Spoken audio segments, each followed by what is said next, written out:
Every week, we like to take you inside some of the communities that make up the fascinating mosaic of life here in the Holy Land. Our reporter Shelby Weiner is joining me now to tell me where she was this week. Well, this week we went to the north of Israel, to Haifa, where we visited the Ahmadiyyan community. Now, the Ahmadiyyans are a branch of Islam, but they have a very special message that makes them a unique community. So we went to meet them on Friday for their Friday prayers. Check out the report. Let's take a look.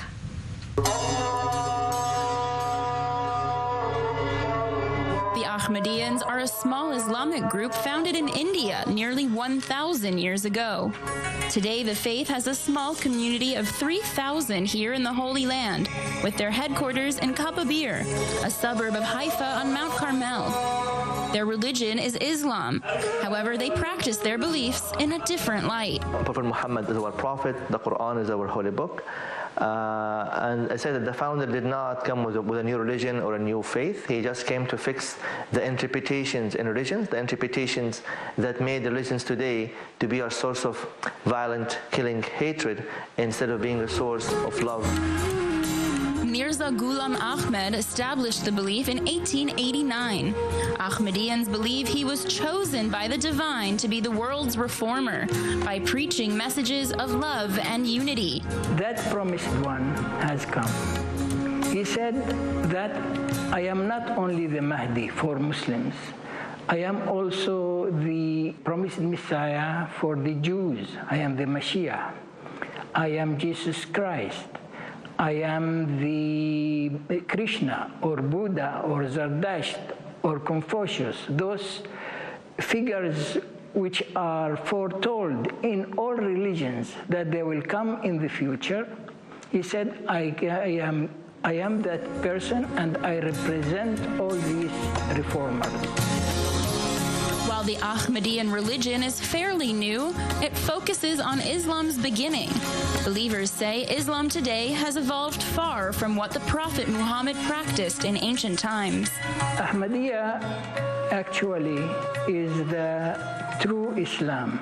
So when God saw that, He sent the reformer, the Mahdi, in Islam, to bring Muslims to the true religion. Our mission is not to separate. Our mission is to unite. This is the true Islamic thing. That's the foundation of Islam. That's the teaching that Prophet Muhammad came with.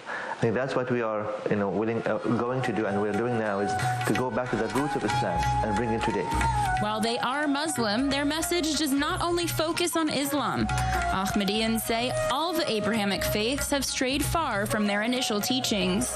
And I think it got to the extreme point today that the way we interpret God's words, I think, create a clash and a problem between the same people who believe in the same holy book and the same prophet. I think, look what will happen to us all.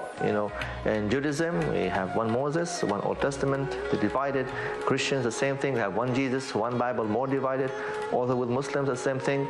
And the question, what was the mission of the prophets? To divide or to unite?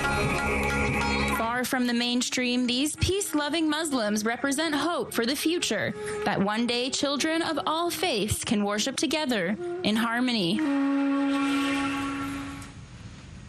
Shelby is still here in the studio with me. Shelby, first of all, great piece.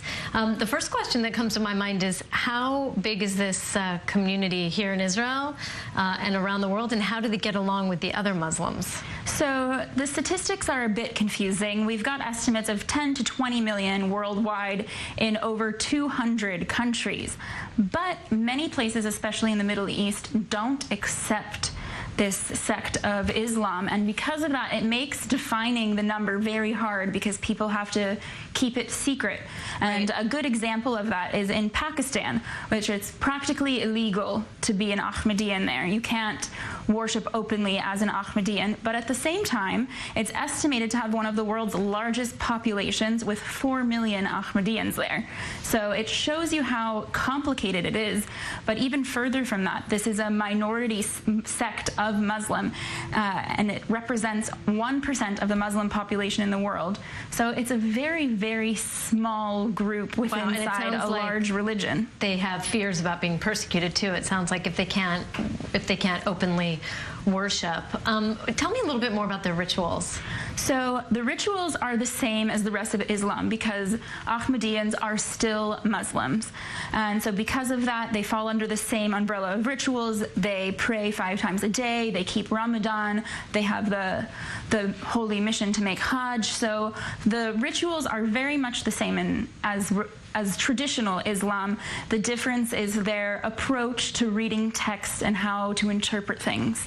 Right, and a little bit more on the origins of this. When did they actually break off from mainstream Islam? It was founded in Punjab, India at the end of the 19th century. Wow, so very late. Yeah, and the movement only officially started because the creator, Mirza Ghulam Ahmed, officially accepted allegiance from his supporters. So he had a bit of a following going on as he was talking about this vision of bringing peace back to the world before the end of time.